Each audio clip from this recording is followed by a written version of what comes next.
دا مبارک کتاب دی. زویم موږ له دا دي چې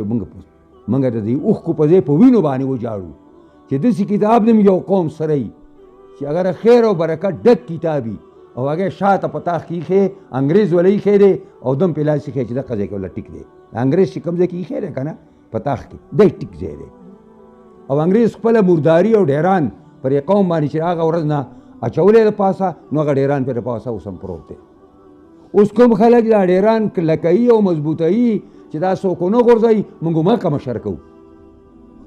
موږ هماغې ته چې کوم دی په دروند نظر باندې ګورو او موږ د هغه چې کوم دی زنده‌باد چغې وو او موږ په هغه باندې مین یو. چېرته به دا قوم د ذلت نه خلاص نه شي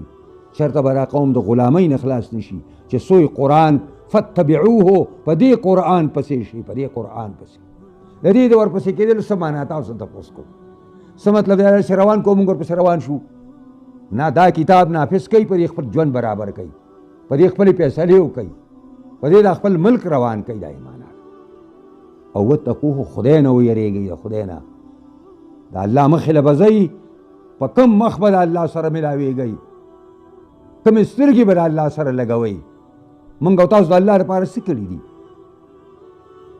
او د دې کتاب په تابعدارۍ کې څه دي لعلکم ترحمون دې لپاره چې الله در باندې رحم وکړي.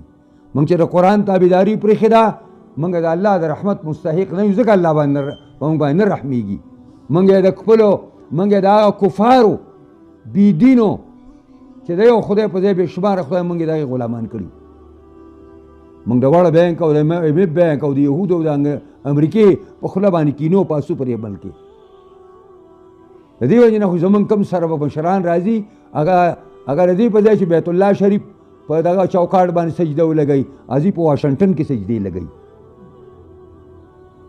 د دې وجې نه غټ غټ خلک او مولیان هم دا وایي که امریکا موږ باندې خپل خدمت کول غواړي د هر چا نه یې ویلی ښه وکړو کوی نو تاسو به دا خبرې خوند کوي.